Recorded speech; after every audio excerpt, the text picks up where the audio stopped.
Right, this is a road test video. This is a Honda CR-V 2-litre executive. As you can see, this is the automatic version of the car. Car's registered PX05FXT. And the mileage at the start of this brief road test is 81,019 miles. The reason we do the road tests, as I say on every video, is basically we're selling to customers now from pretty much all over Europe and the whole of the UK, and we just want people to see the cars in operation. So just moving the seat back, in operation, prior to them coming to see us, so I can give any feedback I can on the car. If there's anything I need to mention to you, I can do so. Worth pointing out that the road tests are done on exactly the same roads as you'll be driving the cars yourself, so it should be representative with that in mind.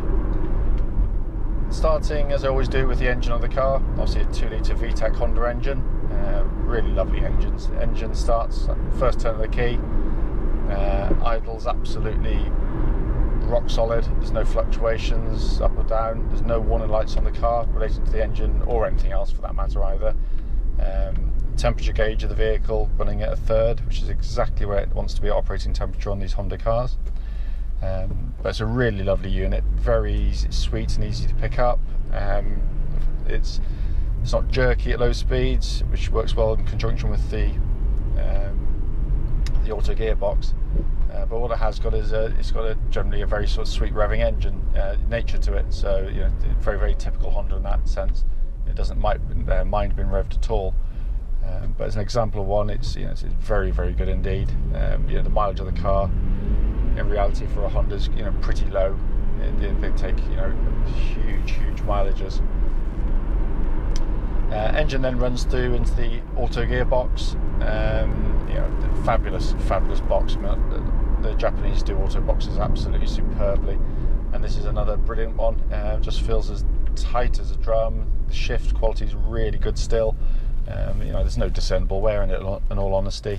Not that I expect there to be much under a couple 100,000 miles on Hondas, but it just shows that it's not been abused. A lot of them, a lot of these things now are bought, for sort of doing the school trips in a city, and they just show a bit more wear. But I can't feel anything on the car at all in terms of the transmission of the vehicle. The shifts are, all but imperceptible. They're very well judged, and as I said, it works really nicely with this engine.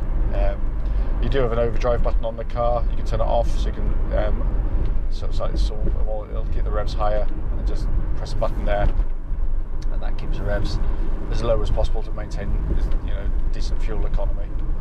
As I'm driving along, the car tracks absolutely bullet straight. There's no vibrations coming back through the steering wheel of the car.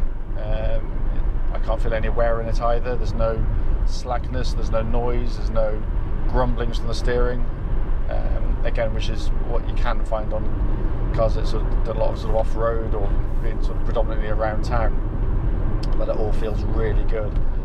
Likewise, the suspension of the car, all these were always very comfortable. This generation CR-V. It's a very nice ride on the car, but again, I can't feel any clonks or bangs from underneath.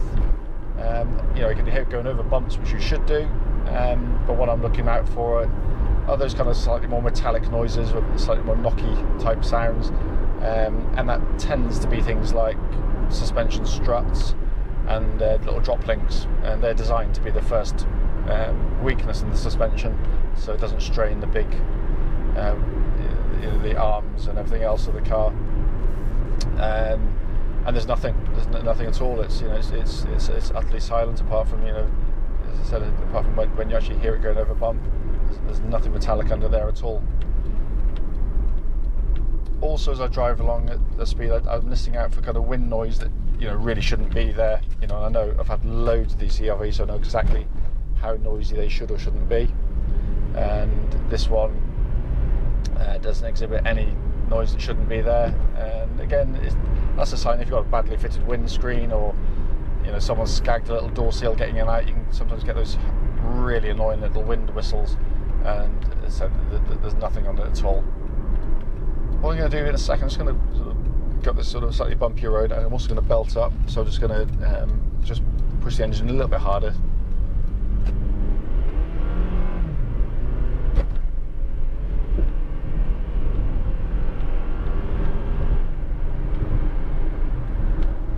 The brakes, they're really good. So there's always other things in the car went flying forward there. No, brake pedal's really good. There's no judders or pulsing through the brake pedal, which is really good news.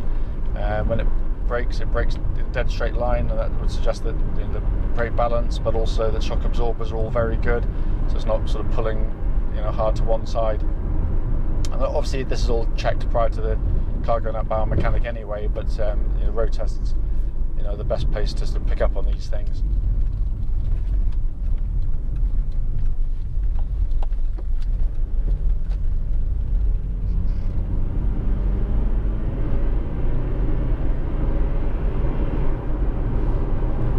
Certainly as a drive, I mean, we are looking at a car that's it's 11 years old now, but I know it's not done a huge mileage. It just shows just how well these Hondas are made. It's a wonderful car. As I've been driving along, as I set off, I put the heated seat on, and that's working beautifully, so I'm going to turn it off now. I also had the air conditioning switched on, and that's absolutely ice cold, so the air conditioning is pumping out lovely cold air. In here, got again ice cold air going into this little cool box there, which bizarrely enough they deleted on the later models. I think it's a really good idea, but that all works absolutely fine. So that so the compressor and everything's in very, very nice order. So you've got the heating back up now. Looking around inside the car, I've always loved these CR-Vs. It's a very simple design, but it is beautifully made. The plastic quality on these is actually better than what the generation that came after it, as far as I'm concerned. It's got sort of softer touch, nicer graining on the plastics. But it's very nice indeed. It's been kept very well. We've not valeted the car yet.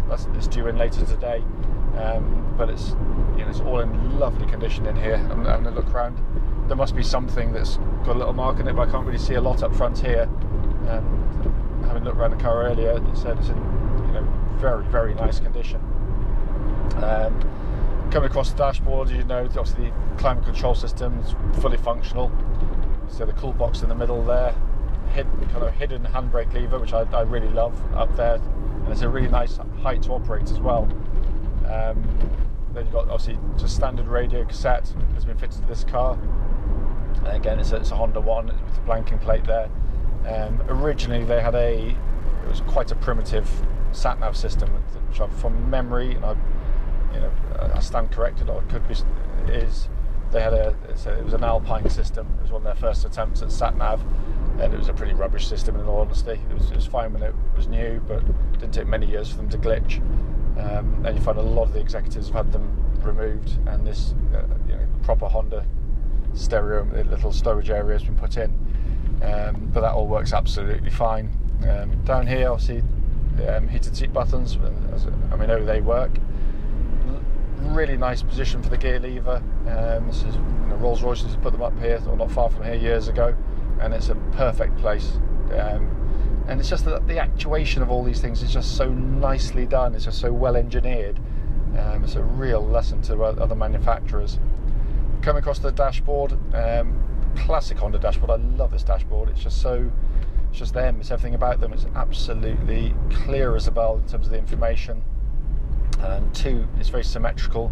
So you've got big, simple, round dials in the middle for your rev counter and your speedo, and then to the left your temperature gauge, and then to the right the fuel gauge there. And as I said, there's no warning lights on the dashboard.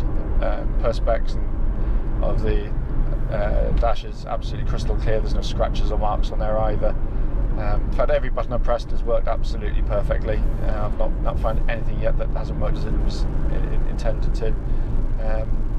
So we'll try the wipers, because they're pet hate of mine. I hate smeary wipers. In fact, they're absolutely perfect as well. Don't think for a second that this is just me just saying yeah, it's a great car, but really I can feel something horrible underneath it. I don't. If there's something wrong with the car, I do mention it on the videos and we attend to them. but this car drives absolutely beautifully. And you know, I have had loads and loads and loads of CRVs. We've got one at the moment, a 2 litre petrol auto, so I've got, you know, a lot of history with them, and the car drives fantastically well. Obviously, if I've missed anything out on the video, you know, don't hesitate, please do give us a call, and I'll be happy to look into any sort of issues or items that you may raise. But based on what I've driven, you'll be coming to drive a wonderful example.